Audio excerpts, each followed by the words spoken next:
Hi, welcome back to TPI Tuesdays at Tater Ranch with Tyler.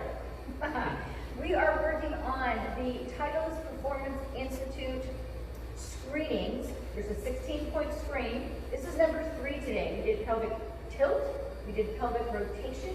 Today, this Tuesday, is torso rotation. So in order to really hit that ball very far and have a very consistent swing, you need to be able to rotate in your torso. Here's the test. Get in front of the mirror, watch yourself, see if you pass this. Okay, let's see if Tyler passes it. So Tyler, get in golf stance, please. Looks pretty good. Good, nice straight back posture. He's going to cross his arms over his chest. Then what I want you to do, and Tyler, is to not move the lower body at all. This stays completely still. You're going to rotate your torso right and left. Now, it's not how far he goes. It's the quality of the movement, not the quantity of the movement. He doesn't have to go crazy. I just want to see if he can keep his lower body still. This guy's good. And be able to not rock the baby. I see a lot of rocking the baby, but be able to actually rotate his rib cage in his upper body. Now, a lot of times I don't see this. What do we see, Tyler? Can you show me something wrong? Oh yeah, there's no separation. There's no stability whatsoever. It doesn't rotate. But I also see sometimes where it's not the rib cage, it's, again, rock the baby. That is a person that swings with their arms way too much, which is not going to work. So, if you can't do this, go ahead and turn towards me and show them down the line. In your swing, if you can't rotate, he might lose his posture at the top. He might go into like a flat shoulder plane. He might have like a reverse spine angle when he tries. He might be too low. He might be too shallow. He might sway back onto there. All kinds of weird concoctions. Oh yeah. Contortions, everything. Is that a word? So here is how we're going to fix it. So what I want you to do at home, you're going to find a wall. You're going to stand about 8 inches away from the wall, nice and tall. You're going to squeeze your glutes, pull your belly button in, put your hands up like this, like Spider-Man. All right, unlock the knees. He's going to rotate to his right. He's going to try to rotate the whole way around. Look at the wall. Still stay centered. You might move a little bit onto this right leg. That's called loading. It's not a big deal.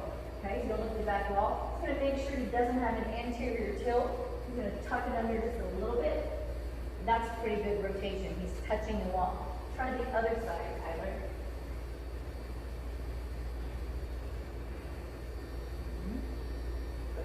Now, this helps the test for sure, but I'm allowing him to rotate from his ankles. Look, he's even rotating in his shoes. He's rotating from his ankles. He's rotating around his knees. Yes, your knees do rotate a little bit. He's rotating through his femur, up through his hips. He's rotating every single vertebrae of his spine and his neck.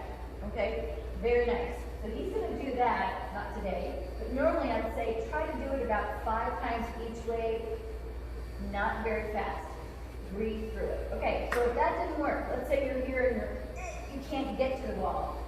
You can do something called an open book. So Tyler's going to lie down on the ground. I actually do this one in the morning, even before I get out of bed, because I really don't want to get out of bed, so I stall. He's going to stack his knees in front of him. Make sure that you're lying down in a 90-degree position, that your knees are in front of your belt loop or your belly button, or else you're going to be rotating from your low back. He's going to stack his hands in front of him. It's not going to be comfortable on his neck. I could put a towel there, but I'm not going to. He's going to lengthen his top arm toward you, and that shows me that he's got some good separation of his scapula and his shoulder blades. Now he's going to lift the arm straight up, his eyes are going to follow the hand, and he's going to open his book. Now, he's allowed to separate his knees. Some people say, oh no, I have to keep my knees still. We don't do anything with our knees together. We don't have our knees together in our golf swing, so he's allowed to raise this knee up as high as this hip. He's going to try to straighten and flatten. If he doesn't, I can put my hand here. You're going to try to get both shoulder blades flat to the floor. This is called an open book. You can go ahead and close your book. Just go ahead and do it one more pretty quickly. Again, you don't want to do this one fast, but you want it to feel good and you want to extend that range of motion than you've never been before. So I'm going to say 3 to 5. If I told you 10, you would rush through it. So 3 to 5 is handle. So this next one, I like to call it the 360-degree arm sweep. So he's going to lengthen his hand again. He's going to get those fingers on the floor and make the biggest circle he possibly can around the floor, keeping his fingertips on the floor. This is a tough one. When he gets to about his ear, he's going to turn his palm up. And he's going to keep going, keep going, keep going, the whole way down to his hip. Nice job. And then he's going to reverse it. So you don't actually go over the hip, but he's going to try to keep his fingers on the ground. This is rare, gang. This is rare. A lot of people cannot keep that hand there. I want you to try really hard. Good. Again, that's going to be about 3 to 5. Okay, we've got one more good one here. I want to show you the prayer stretch. So he's going to get on his hands and knees. This is also called child's pose. You're going to kind of reach your arms way out in front of you first, Tyler, and just sit back as far as you can. Does this help with torso rotation? It feels good. But it also does open up your rib cage too. Okay, so what he's going to do is bring his hands in a little bit. He's going to go on his fingertips. He's going to lift up slightly. He's going to take his right arm underneath and reach toward you. He's going to try to peek underneath his armpit. He's going to try to look up in the air and just try to reach as far as he can. So instead of opening up his torso here, he's actually closing it and seeing how far he can get his right rib cage towards his left rib cage. Good job. Come on up. Let's try the other side. You always want to breathe through these. Inhale, exhale as you reach. You're actually using the floor to help him reach a little bit farther, and you can see this diagonal line in your shirt, or the wrinkle in your shirt. It's called a diagonal sling. That's what we're working on. That's this posterior diagonal sling. And there you go.